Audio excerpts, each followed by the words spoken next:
आज हम डिस्कस करेंगे डायाबोरेन। फॉर्मूला है डाइबोरेन का B2H6। डाइबोरेन को हाइड्राइड्स ऑफ बोरोन भी कहा जाता है। जो सिंपलेस्ट हाइड्राइड है बोरोन का वो आपका डाइबोरेन ही है। तो ये जो हाइड्राइड है बोरोन के, उनकी दो कैटेगरी है, एक तो निडो और एक अरेक्नो। जो निडोबोरेन्स हैं उनका जनरल फार्मूला है BnHn+4, ठीक है। और जो अरेक्नो वाले हैं उनका जनरल फार्मूला है BnHn+6। तो जो आपका ये डाइबोरेन है ये किस कैटेगरी में आता है? आपका निडो कैटेगरी में, क्योंकि जो B2H6 है वो इस फॉर्मूले को क्या करता है? सेटिस्फाई करता है। चलिए आप प्रिपरेशन कर लेते हैं। आप डाइबोरेन को कैसे प्रिपेयर कर सकते हो? तो हम प्रिपेयर कर सकते हैं इसको by using boron try fluoride. तो हम बोरोन ट्राई फ्लोराइड की क्या करेंगे? Reduction with the help of lithium aluminium hydride. तो लिथियम एल्यूमिनियम हाइड्राइड ये क्या है? मेरा एक रिड्यूसिंग एजेंट है। रिड्यूसिंग एजेंट वो होता है जो रिडक्शन में हेल्प करता है। तो आपने क्या करना है? बोरोन में से फ्लोरीन को तो हटाना है और क्या जोड़ना है उसमें? हाइड्रोजन। तो removal of electronegative element and addition of hydrogen, इसे हम बोलते हैं रिडक्शन। तो जब बोरोन ट्राइफ्लोराइड की रिडक्शन होगी तो क्या बनेगा? आपका डाइबोरेन, और इसमें कुछ प्रोडक्ट और बनेंगे, lithium fluoride and aluminium trifluoride. अब लैब में आप इसको कैसे प्रिपेयर करोगे? लैब में प्रिपेयर करने के लिए हम क्या करेंगे? जो सोडियम बोरोहाइड्राइड है इसकी करेंगे oxidation with the help of iodine, ठीक है।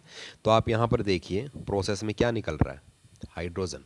अगर हाइड्रोजन निकलता है प्रोसेस में तो हम क्या कहते हैं? यहाँ पर क्या हुई है? ऑक्सीडेशन। तो जब आप सोडियम बोरोहाइड्राइड की आयोडीन के साथ रिएक्शन करेंगे तो आपको क्या मिलेगा? B2H6 डाइबोरेन और सोडियम आयोडाइड। आपको जो मेथड इजी लगे आप वो लर्न कर सकते हैं।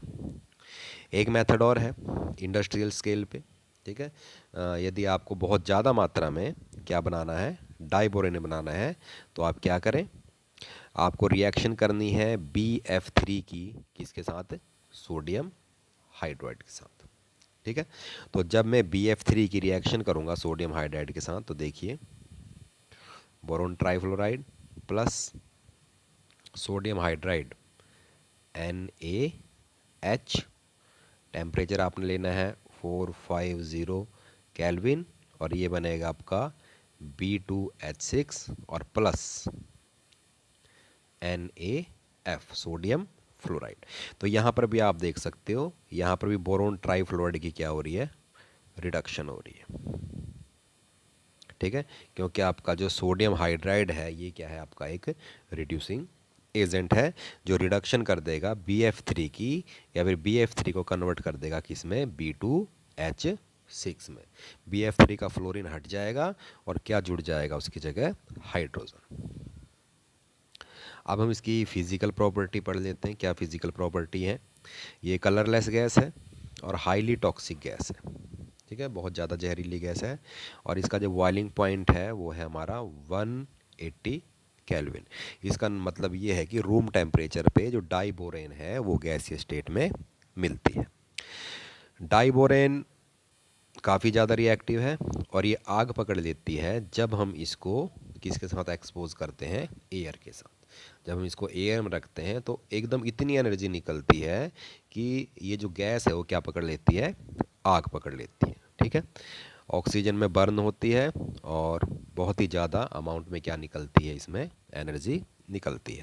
अगर मैं केमिकल रिएक्शन की बात करूँ, ये है आपका डाइबोरेन प्लस ऑक्सीजन की प्रेजेंस में अगर आप इसको क्या करोगे? जलाओगे तो क्या होगा? आपका B2O3 बनेगा, बोरोन ऑक्साइड, और प्लस क्या निकलेगी? इसमें बहुत ज़्यादा एनर्जी निकलेगी, ठीक है।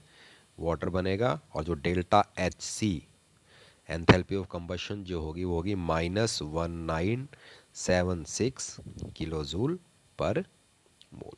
तो हाईली रिएक्टिव होने के कारण ये एकदम क्या पकड़ लेती है, आग पकड़ लेती है जब हम इसको ऑक्सीजन में रखते हैं, ऑक्सीजन की प्रेजेंस में रखते हैं या फिर एयर में रखते हैं।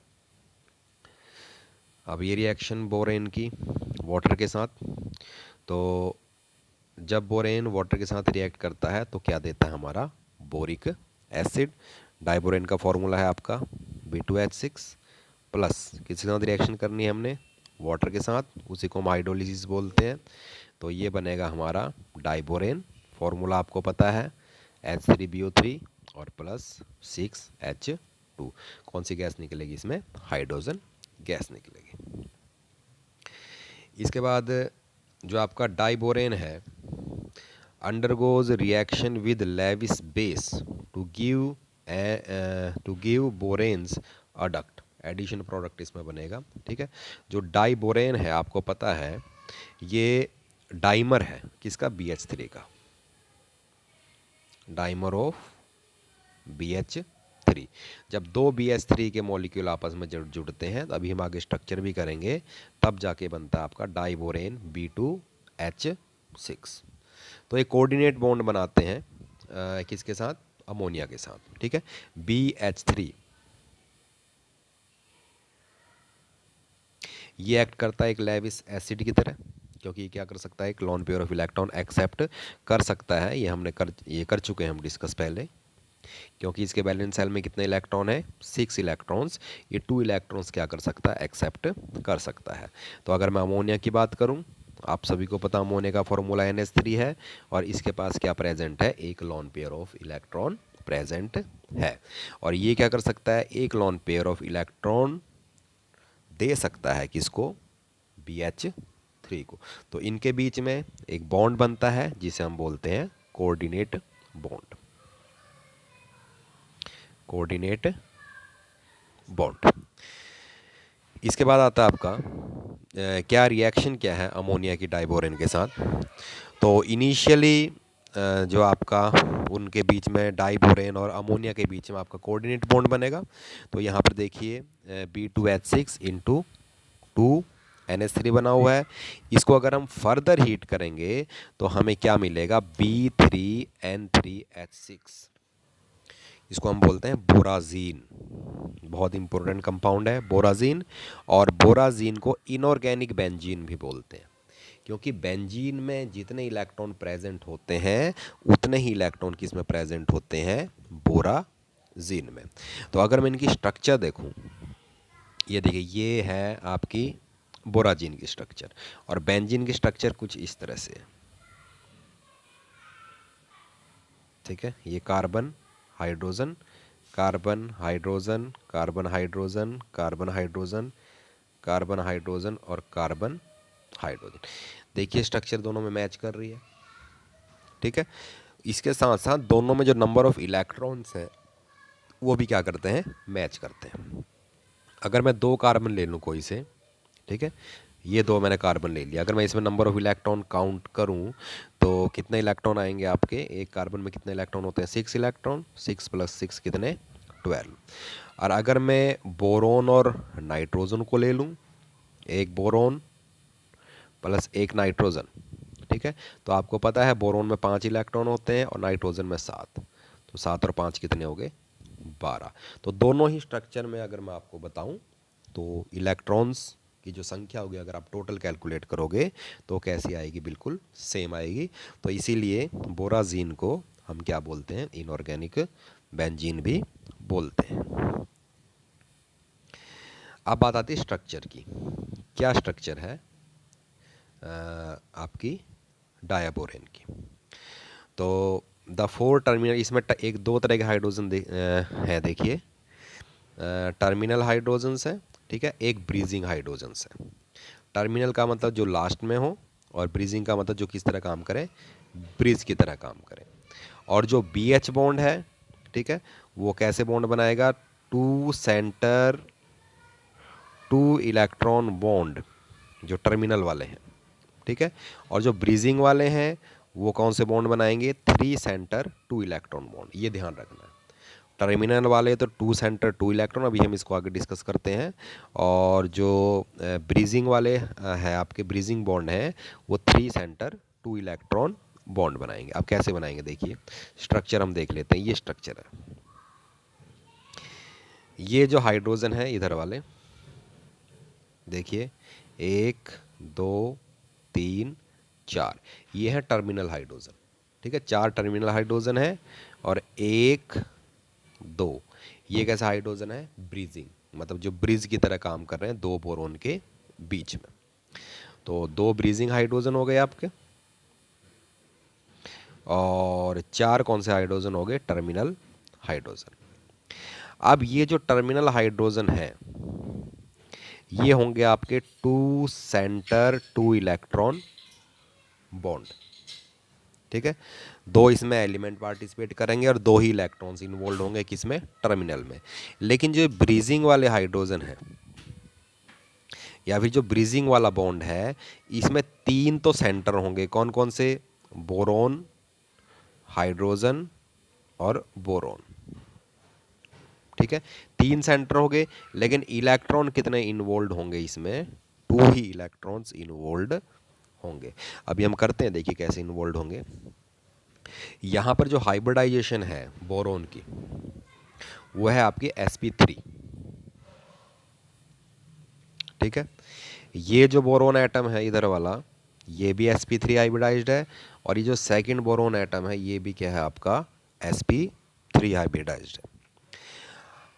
अब यहाँ पर ग्राउंड स्टेट में कॉन्फ़िगरेशन देखिए बोरोन का 2s2 2p1, और एक्साइटेड स्टेट में क्या कॉन्फ़िगरेशन है 2s2 2p2, एक इलेक्ट्रॉन s से किस में चले गया, p में। और अब आपको ये बात पता है कि जब sp3 हाइब्रिडाइजेशन होती है तो टोटल कितना हाइब्रिड ऑर्बिटल बनते हैं, 4। तो यहाँ पर आप देख सकते हो 4 हाइब्रिड ऑर्बिटल बने हुए हैं, 1 2 3 और 1 4 फर्स्ट बोरोन के। उसी तरह से जो सेकंड बोरोन है इसके भी 4 हाइब्रिड ऑर्बिटल बनेंगे, 1 2 3 4।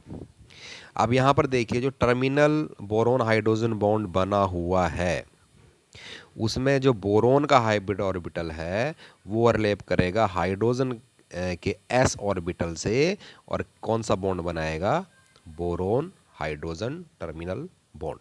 तो इसी तरह से 4 बॉन्ड बनेंगे। अब बात आती है ब्रीजिंग वाली। जो ब्रीजिंग हाइड्रोजन है उसमें आप देखिए कितने पार्टिसिपेट कर रहे हैं, सेंटर 1 2 3, 2 बोरोन है और एक क्या है, हाइड्रोजन। अब जो ये 4 हाइब्रिड ऑर्बिटल बने थे बोरोन के उसमें से एक हाइब्रिड ऑर्बिटल क्या रहेगा, वैकेंट।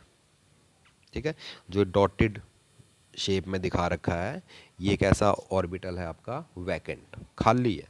ठीक है, तो एक बोरोन का खाली ऑर्बिटल, ठीक है, और एक हाइड्रोजन का s ऑर्बिटल, और एक देखिए जो साथ में तीसरे वाला जो बोरोन है जिसके पास क्या प्रेजेंट है, इलेक्ट्रॉन्स प्रेजेंट है, एक इलेक्ट्रॉन प्रेजेंट है, वो क्या करेगा, ब्रीजिंग बॉन्डिंग में पार्टिसिपेट करेगा।